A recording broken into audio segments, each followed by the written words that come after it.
આજે હું તમને એકાદશી માતાની વાર્તા સંભળાવવા જઈ રહી છું.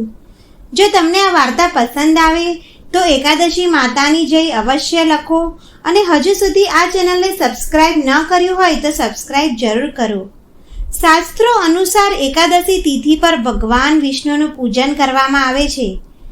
હિન્દુ પંચાંગ અનુસાર 11મી તિથિને એકાદશી અથવા 11સ કહીએ છીએ. દરેક માસમાં 2 એકાદશી આવે છે. પહેલી સુદ એકાદશી અને બીજી વદ એકાદશી. અમાસ પછી આવવાવાળી એકાદશીને શુક્લ પક્ષની એકાદશી કહેવાય છે અને પૂર્ણિમા પછી આવવાવાળી એકાદશીને કૃષ્ણ પક્ષની એકાદશી કહેવામાં આવે છે. માન્યતાઓ અનુસાર એકાદશી વ્રત રાખવાથી પિતૃઓને સ્વર્ગીય પ્રાપ્તિ થાય છે, મોક્ષ મળે છે. પૌરાણિક ગ્રંથો અનુસાર 11સના દિવસે ભગવાન વિષ્ણુને પૂજવાનું વિશેષ મહત્વ છે. આ દિવસે એકાદશી માતાની કથા સાંભળવાનો મહિમા છે. આ દિવસે ભગવાન શ્રી વિષ્ણુના શરીરથી વિભાજિત થઈને દિવ્ય શક્તિમાં રૂપાંતર થઈને એકાદશી દેવીના રૂપમાં જન્મ લીધો હતો. માટે આ દિવસને વિશેષ મહત્વ આપવામાં આવ્યું છે. જ્યારે ધર્મરાજ યુધિષ્ઠિરે ભગવાન શ્રી કૃષ્ણને એકાદશી વિશે પૂછ્યું તો તેમણે કહ્યું કે હે ધર્મરાજ, હું તને એકાદશીની એક કહાની સંભળાવું છું. આ કથા ધ્યાનપૂર્વક સાંભળ. એકાદશીની કથા અનુસાર સતયુગમાં મૂર નામનો એક રાક્ષસ હતો, જેને દેવરાજ ઇન્દ્ર સહિત બધા જ દેવતાઓ પર વિજય પ્રાપ્ત કરી હતી.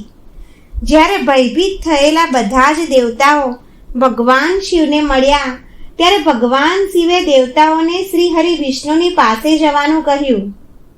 ક્ષીરસાગરમાં બિરાજેલા ભગવાન શિવ વિષ્ણુ ઇન્દ્ર સહિત બધા જ દેવતાઓની પ્રાર્થના માટે જાગી ગયા અને ચંદ્ર રાક્ષસપુરીમાં મૂર રાક્ષસને મારવા માટે તૈયાર થઈ ગયા. તેમના સુદર્શન ચક્રથી અગણિત રાક્ષસોને મારી નાખ્યા. પછી તે બદ્રિકા આશ્રમની સિંહવંતી નામની ગુફામાં સૂઈ ગયા અને જેવું જ મૂર રાક્ષસે ભગવાન શ્રી વિષ્ણુને મારવા માટે વિચાર્યું ત્યારે એક દેવી ભગવાન શ્રી વિષ્ણુના શરીરમાંથી બહાર આવ્યા અને તે દેવીએ આ મૂર રાક્ષસને મારી નાખ્યો. તે દેવીનું નામ એકાદશી હતું.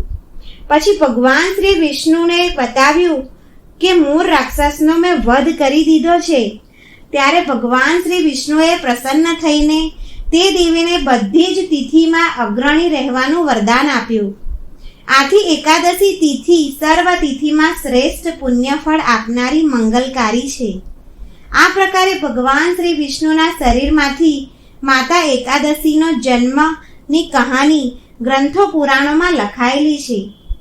આ એકાદશીના અવસર પર એકાદશી, દ્વાદશી, ત્રયોદશી શુભ માનવામાં આવે છે.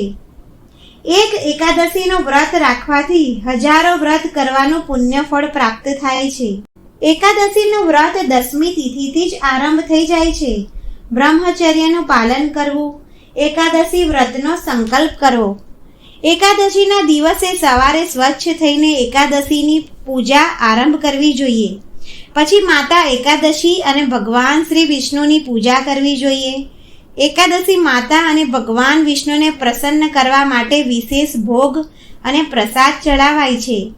ભગવાન વિષ્ણુને પંચામૃતથી સ્નાન કરાવી સ્વચ્છ કરી સુંદર શૃંગાર કરવો જોઈએ. શ્રી વિષ્ણુજીને તુલસી પત્ર ખૂબ જ પ્રિય હોવાથી તુલસી પત્ર અવશ્ય ચડાવો. ભગવાન વિષ્ણુનું કમળના ફૂલોથી પૂજન કરો. પછી પીળી વસ્તુઓથી પૂજન કરો અને પૂજન કરતી વખતે પીળા પુષ્પ, તુલસી પત્ર, ફળફળાદિ અને તલનો ઉપયોગ અવશ્ય કરો. પછી એકાદશી માતાની આરતી અને મંત્રનો જાપ અવશ્ય કરો. હરે કૃષ્ણ, કૃષ્ણ કૃષ્ણ, હરે હરે, હરે રામ, રામ રામ, હરે હરે. 11સના દિવસે બ્રાહ્મણો, ગરીબો અથવા જરૂરિયાતમંદ લોકોને દાન દક્ષિણા અવશ્ય આપો. એકાદશીની કથા અવશ્ય સાંભળો. ભગવાન વિષ્ણુની મંગળા આરતીના દર્શન અવશ્ય કરવા જોઈએ. ભગવાન વિષ્ણુ તથા કાન્હાની સ્તુતિ અવશ્ય કરો અને પછી દ્વાદશીના દિવસે આવી જ રીતે પૂજન કરી દાન દક્ષિણા આપી પારણા અવશ્ય કરો. જો મિત્રો તમને આ એકાદશી માતાની વાર્તા પસંદ આવી હોય તો લાઈક કરો, શેર કરો અને ચેનલ પર નવા હોય તો સબસ્ક્રાઈબ જરૂર કરો. જય શ્રી કૃષ્ણ.